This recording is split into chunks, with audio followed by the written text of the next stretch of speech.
बेहतरी भी हो। बड़े अच्छे हवाले दिए आपने तिरुपति के महाराजा कृष्णा देवराय के बनाए हुए मंडप के ताल्लुक से और महाराजा रंजीत सिंह के बनाए हुए दालान के ताल्लुक से जो नांदेड़ के गुरुद्वारे में था।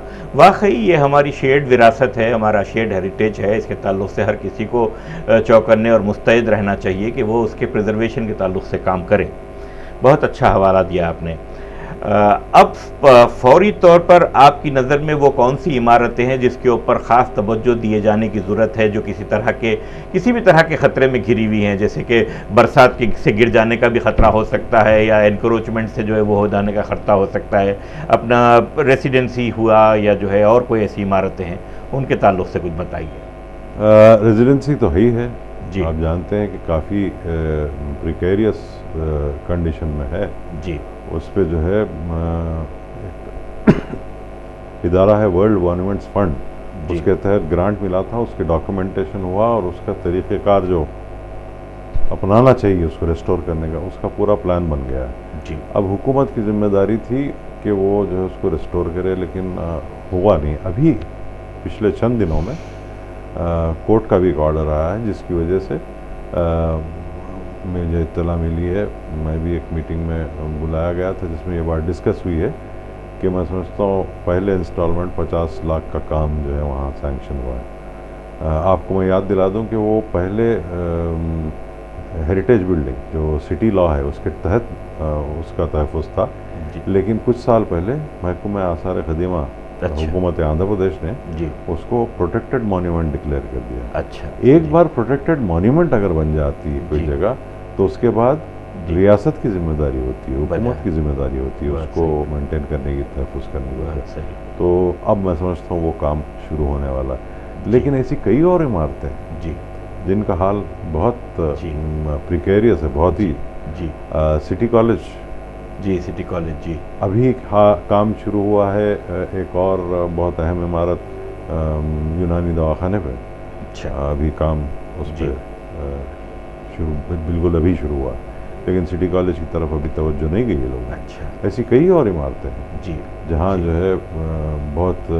सिटी कॉलेज की इमारत भी क्या 100 साल से ज़्यादा पुरानी है? सिटी कॉलेज की इमारत अभी 100 साल की शायद नहीं हुई, आजकल में होने वाली होगी क्योंकि वो इसीलिए जो है एक प्रपोजल आया है आसार क़दीमा के तहत उसको लेने। अच्छा। क्योंकि ये अवलीन इमारतें हैं उस्मान अली खां मरहूम के दौर की, आला हज़रत के दौर की, जो 1911 के बाद शुरू होता है। तो बस आज ही कल में मैं समझता हूँ 100 साल हो ही जाएंगे उसके। और ये जो है ख़ास बात ये है कि ये जो उस्मानियन आर्किटेक्चर आप कहते हैं, जो एक ख़ास शनाख्त उस्मान अली खां के दौर में मिली थी इस शहर को। उस आर्किटेक्चर को एक शक्ल देने में जो मदद की थी वो सबसे अहम रोल अदा किया था एक अंग्रेज़ आर्किटेक्ट हुआ करते थे, विंसेंट एश ये विंसेंट एश के अवलीन बिल्डिंग, वो पहली इमारत उनकी थी काचीगुड़ा स्टेशन। अच्छा। उसके बाद उन्होंने सिटी कॉलेज बनाया, हाई कोर्ट बनाया उन्होंने, उस्मानिया दवाखाना उन्होंने बनाया और हैदराबाद पब्लिक स्कूल। ये इमारतें तो पक्के तौर पर पता है कि ये ऐश की बिल्डिंग्स है। लेकिन आप इसके बाद दूसरी इमारतें देखिए, आप देखिए म्यूज़ियम ही जो हमारा स्टेट म्यूज़ियम है, या आप दूसरी इमारतें उस किस्म की देखिए, आप जुबली हॉल, आप देखिए यूनानी दवाखाना और कई इमारतें हैं मजबूरन उसी पैटर्न पे बनाना पड़ा। और ये हैदराबाद के आर्किटेक्ट्स और इंजीनियर्स ने, पीडब्ल्यूडी के ज़ैनियात जंग और उनके साथियों ने बनाया, लेकिन वो छाप जो ऐश ने जो है जिसको साँचा ढाला था और जो मेरे हिसाब से मरहूम आला हज़रत उस्मान अली खां का पर्सनल कंट्रीब्यूशन है। क्योंकि ऐश का सिर्फ नहीं है वो वजह है, वो उस्मान अली खां का इसके कई सबूत मिलते हैं आपको, फिर कभी आपसे गुफ्तगू होगी तो मैं तफसीलात बताऊंगा। बट यकीन जानिए कि ये उस्मान अली खां ने खुद इसमें जो है हिस्सा लिया है, इसको एक शक्ल देने में। वो उस्मानियन आर्किटेक्चर की जो ग्रैंड बिल्डिंग्स है वो अब 100 साल की होने लगी हैं। और अब जो है ज़रूरत है कि उनकी तरफ तवज्जो दें और उन सबको एक बार फिर से उनका ऑडिट हो, जिसको स्ट्रक्चरल ऑडिट कहते हैं आप, वो ऑडिट हो और उनको जो है वो पूरी स्टेप्स ली जाएं कि वो आइंदा फिर 100 साल तक महफूज रहें। ये ऐसी ऑडिट कराने की जिम्मेदारी यहाँ पर आपकी नज़र में किसकी रहेगी? स्टेट गवर्नमेंट की रहेगी या उनके बुलाए बगैर महकमा आसार ख़दीमा को इन्वॉल्व होना चाहिए, क्योंकि ये इमारतें अब 100 साल की होने को आ रही हैं? नहीं, ये देखिए, ये इमारतें अक्सर गवर्नमेंट बिल्डिंग्स है, हुकूमत के तहत है, तो ये जिम्मेदारी तो हुकूमत की है, लेकिन वो तो करना काम उन्हीं को है, लेकिन करेंगे नहीं जैसे आप हम जानते हैं। तो आप और हमको ये करना है कि हमको ये इंश्योर करना है कि हुकूमत करे। अफसोस मुझे यही होता है हैदराबाद में कि आवाज़ उठाने वाले क्या कहेंगे आप, बेरुखी के ख़िलाफ़ जो हैदराबाद के कल्चर, उसके हेरिटेज के ताल्लुक़ से पाई जाती है, बहुत कम है। मैं समझता हूँ हमारे लोग अपने ही तहजीब और अपनी विरासत से चिढ़ गए हैं, रूठ गए हैं कि अब वो उसको खुद एक रोड़ा समझते हैं अपनी तरक्की में और अपने नहीं, ऐसा नहीं होना। बाज़ वक्त ऐसे लगता है गैर भाई, वरना क्या बात है कि मुंबई जो हम 200 साल पुराना शहर है, वहाँ 1000 से ज़्यादा इमारतों को हेरिटेज टैग मिलता है, और हैदराबाद जो है 500-400 साल, अगर गोलकुंडा को आप छोड़ दें और अगर गोलकुंडा को आप मिला लें तो 500 साल पुराना शहर, और यहाँ जो है 150। That's so bad, really. That's so bad, really. जी, एक आखिरी सवाल इससे पहले कि मैं राउंड अप करूं। आपने कहा कि वहाँ 1000 इमारतों को हेरिटेज टैग मिल गया, यहाँ पर सिर्फ 150, लेकिन ये भी देखने में आता है कि हेरिटेज टैग मिलने के बावजूद उन इमारतों में डीके बढ़ता ही रहता है, बल्कि वैंटन डिस्ट्रक्शन भी कहीं नज़र आता है। और बाद ऐसी सूरतें भी देखने को मिली है जहाँ पर लोगों ने जो है इंटैक के अवार्ड पाए और उसके बाद उस बिल्डिंग का नामो निशान मिट गया।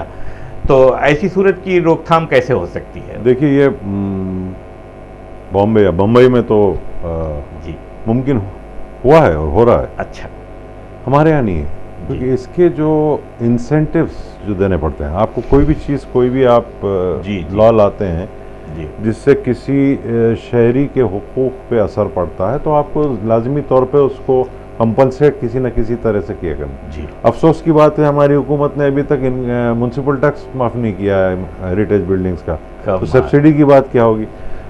एक स्कीम हमने अप्रूव करवाई थी जब ये स्कीम आई,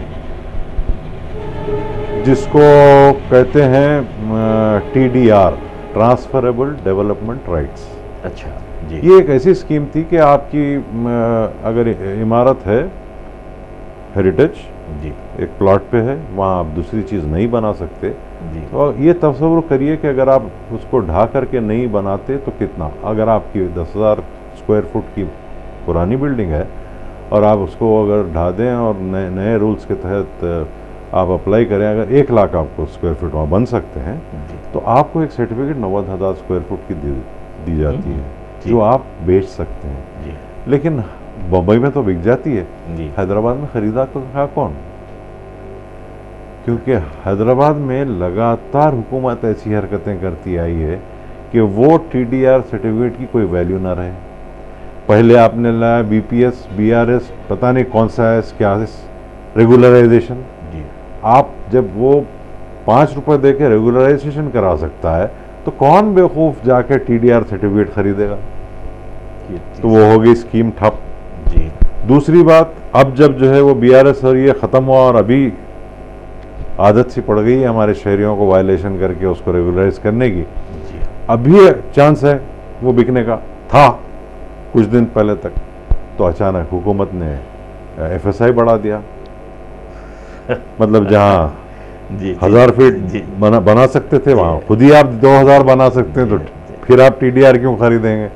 तो वो इंसेंटिव जिससे हेरिटेज बिल्डिंग ओनर को फ़ायदा पहुंचता था, जिसकी वजह से वो लाया गया था, आपने वो भी छीन लिया और आपने हुकूमत की तरफ से कोई और एड या कोई और इंटरवेंशन नहीं किया। तो सिर्फ लकड़ी से हाँकते नहीं, जैसे कैरेट एंड स्टिक जो अंग्रेजी में कहते हैं, सिर्फ कैरेट कभी नहीं वर्क करता है, या सिर्फ स्टिक कभी नहीं work. There has to be a fine balance between balance between carrot and stick. और दूसरी बात जो है, आप जो कह रहे हैं वो बिल्डिंग अवार्ड मिलने से टूट जाती है, होता है ऐसे, इसलिए होता है। मैंने पहले भी आपने आसार खदीमा के बिल्डिंग के बारे में भी ये कहा, बिल्डिंग की रिलेवेंस जी, बिल्डिंग की फीजिबिलिटी, बिल्डिंग को कंटेम्पररी इंपॉर्टेंस और जो सोसाइटी है, जो अतराफ लोग रहे हैं, उनके लिए अहम बनाना ज़रूरी है। वो अहम बनाने के लिए बिल्डिंग को इस्तेमाल में रखना ज़रूरी है। बिल्डिंग को इस्तेमाल में रखने के लिए आपको वो माहौल क्रिएट करना पड़ेगा कि कॉरपोरेट्स, बॉम्बे में कौन रहता है इन पुराने बिल्डिंग में? बड़े बड़े बैंक हैं, बड़े बड़े बाहर की कंपनियां। सही बात, जी हाँ। आपके हाँ जो है अगर कोई पुरानी इमारत खरीदता है तो उसको ढा के मल्टी स्टोरी बनाता है। बम्बई में पुरानी बिल्डिंग खरीदा जाता है, उसको रिपेयर करके, आप देखिए प्राइवेट में हो रहा है। जी हाँ, एक से कुछ ना कुछ उसको आप पूछ देंगे तो जरूर होगा। क्या फलकनुमा आज एक कामयाब होटल नहीं है? बेशक है। क्या चौमहल्ला आज एक कामयाब टूरिस्ट स्पॉट नहीं है? बेशक है। और अगर इसको कोई और इंसेंटिव दें तो कहाँ पहुँच सकता है, ये आप खुद ही सोचिए। तो ऐसा नहीं है कि नहीं हो सकता है, प्रोवाइडेड कुछ सीरियसनेस हो, कुछ बड़ी बहुत आप अजीब चीज़ों पे वो करते हैं, क्या कहते हैं, टैक्स में जो है वो क्या कहते हैं साहब, उसको सरचार्ज लगा देते हैं। जी हाँ। आप एक हेरिटेज सरचार्ज लगा दिया, मुझे पूरा यकीन है हैदराबाद का हर शहरी आगे बढ़ के टैक्स दे न दे, हेरिटेज सरचार्ज जरूर देगा। वाकई हो सकता है, यकीनन हो सकता है। बड़े बहुत अच्छे सुझाव दिए, बहुत अच्छे मशवरे दिए आपने। बड़ी मालूमाती गुफ्तगू रही सज्जाद शाहिद साहब आपसे।